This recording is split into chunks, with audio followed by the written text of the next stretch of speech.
Hello, welcome back to part 2 of Moonlight Performance, and yet again part 2 will consist of an underpainting, and I will be doing it like I did last time with sepia ink, but also at the end of this video you'll see I'll go over the picture with some watercolour as well, and I just add in some I think I have just two colours, and that was ultramarine and Indian yellow, I believe it was, and I will just be putting in areas of warmth and coolness into the picture.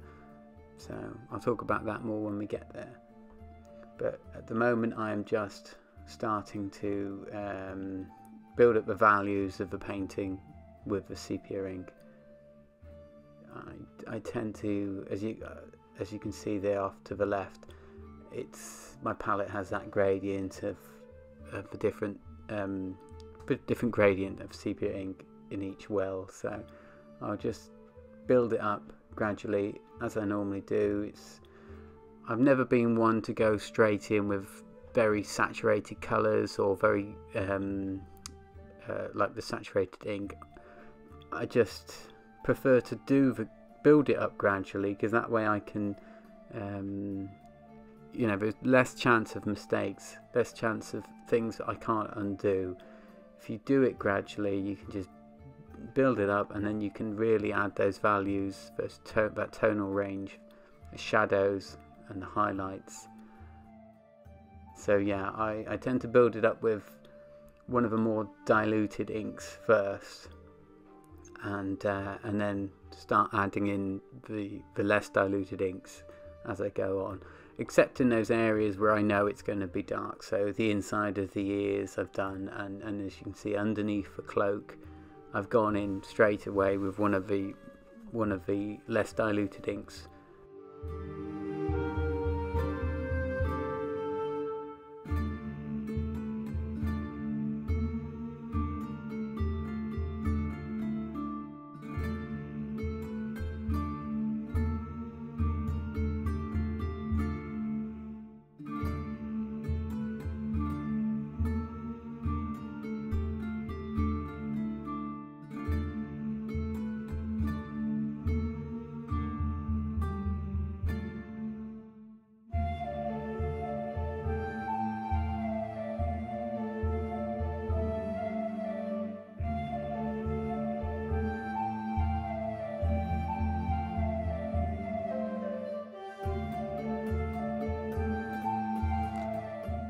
With some of my pictures I tend to really be very careful. I'll use a mirror, check the picture constantly in the mirror to make sure everything's kind of balanced and symmetrical, and I didn't really do that with this picture, and I know there's a bit of wonkiness to it because of that, but I think being symmetrical is all well and good, but I think it can also, you can lose the energy from your sketch, and you can and it can be a little stilted and staged, and lose a little bit of its charm. So this picture I kind of freehanded it initially with the original sketch, and didn't worry too much about things being symmetrical and all of that. I like the composition, and I just went with it. But I have noticed, I can see that there are lots of things that are off with this picture, but hopefully that, maybe that adds to its charm a little bit.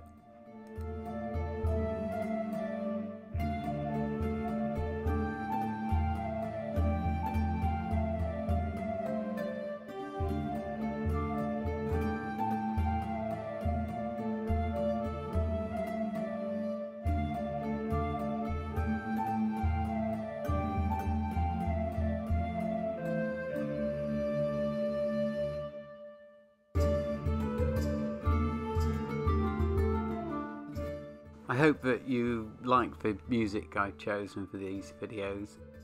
I'm constantly searching at the beginning when I first start editing the first video for music that I think will fit it, and with this one I picked 3 different tunes, and each of them I kind of picked them on how this performance might be. The first one was kind of quite folky but kind of mysterious, a nice opening song for Foxy Faced Charles, and then this one is quite mellow and mild, and in the final video you'll see you'll hear that it's more upbeat, more of a kind of crescendo to his performance, the final performance.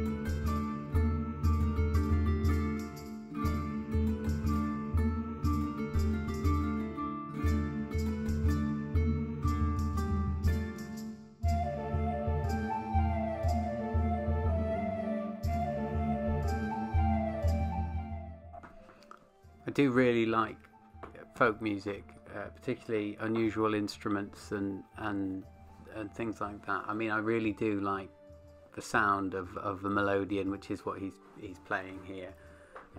As I said in the last video, that I started playing the Anglo concertina. It was about this time last year that I got it, so for my birthday last year, because I mean I love sort of sea shanties and things like that, so I really wanted to be able to play some songs like that, and I find it really calming and relaxing to play an instrument. I've never played an instrument in my life. I've never been able to read music or anything like that, but the way music is written for these free reed bellows based instruments, the tablature, the way it's written, is actually quite easy to understand.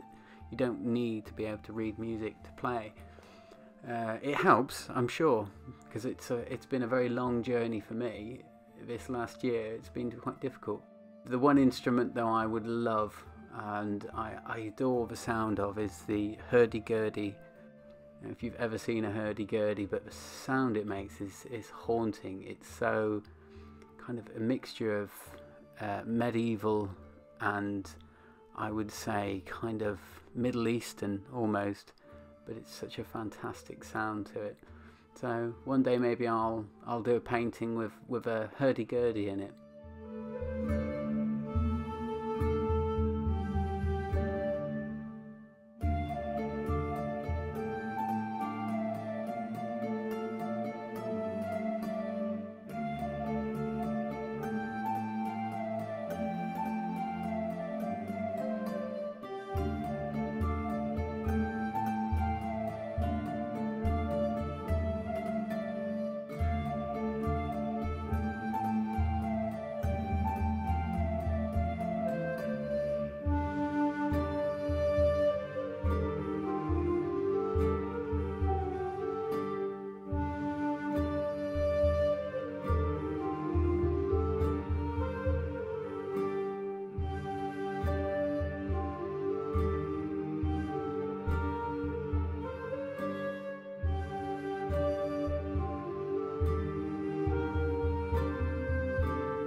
This underpainting process that I do, all I'm trying to do really is establish the contrast and the values to the painting.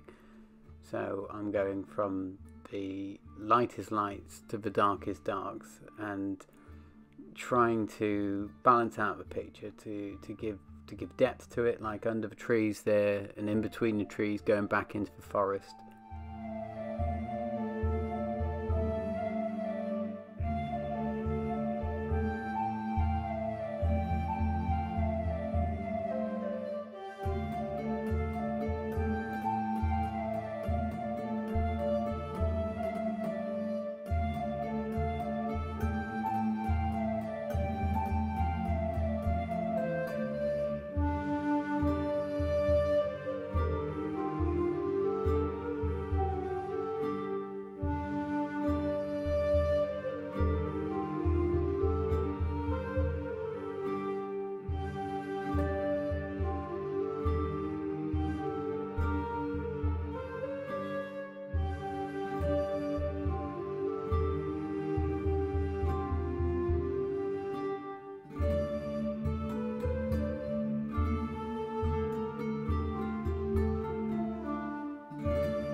working my way out from the background towards the foreground, and it helps me see the balance to the picture, to see the values.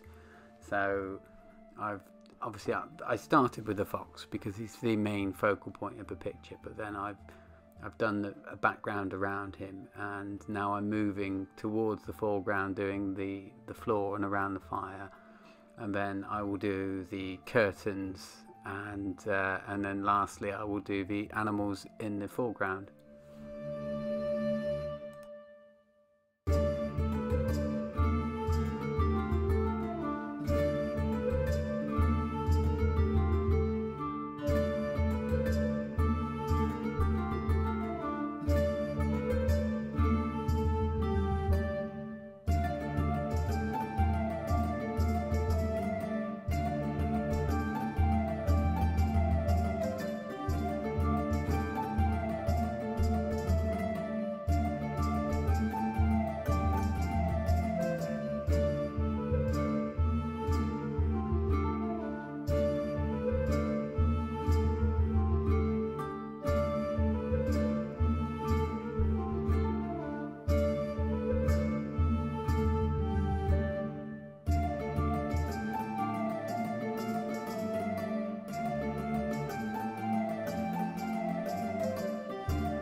I do find it useful to rotate the picture, as well as just to paint like I'm doing here. It's much easier to paint like this because it's at the bottom rather than leaning across the whole painting.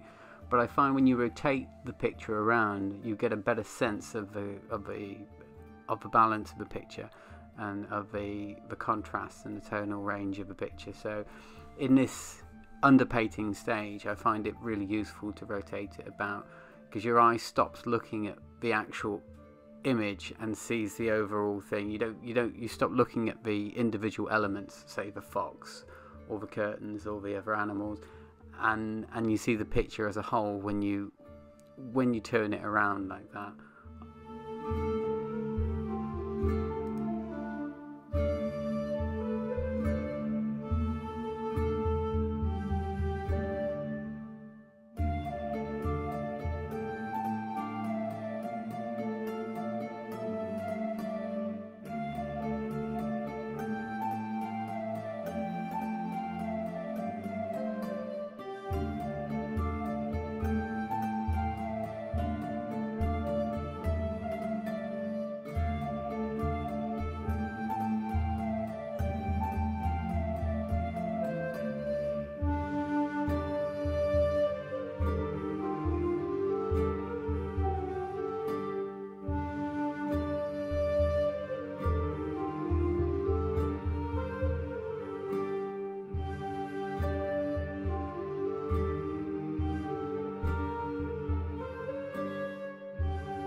I really need these foreground animals to stand out.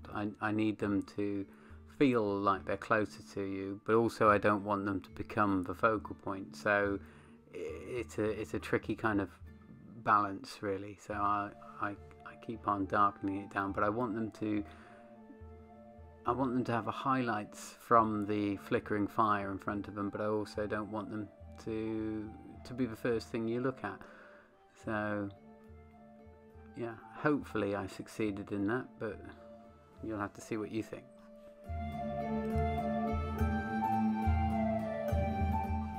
I suppose in a way probably the first thing you look at when you look at this picture is the full moon, because it is the brightest object on the picture, probably. The curtain above, the kind of, I don't know what you would call it, a valance, or is that just on a bed? I'm not sure. But that kind of stops your eye from wandering up, because it barricades your eye from going upwards. You'll naturally follow the line of the curtains down towards the fox, look at the fox, see the fire, and then eventually spread out. Hopefully the eye will wander to look at the animals on either side.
See, now at this point now I've finished with the ink, and I'm going in with some watercolour.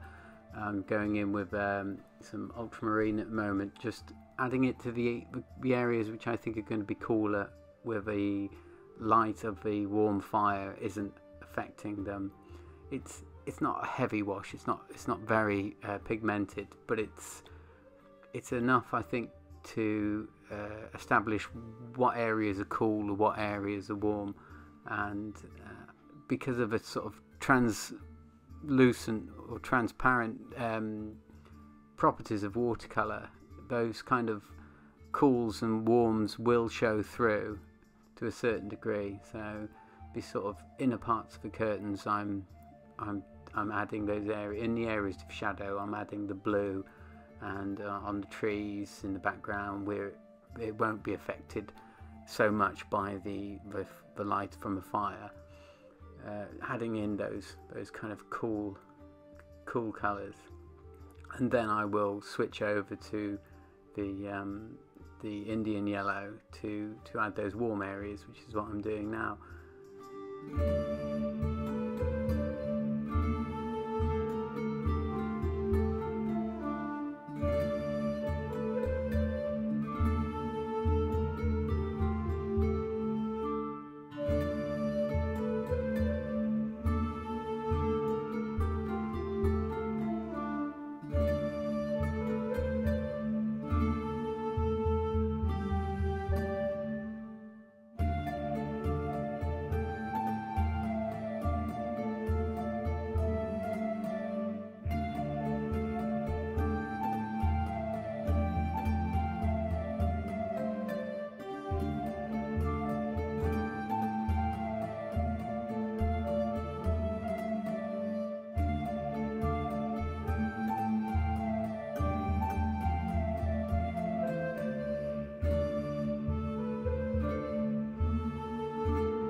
coming close to finishing this stage now, and hopefully you guys enjoyed it, and if you did, then please leave a like, subscribe, and click that notification bell, and you'll be notified when the next part comes out, or when my next videos come out. And yeah, I will see you next time. Thanks for watching. Take care. Bye.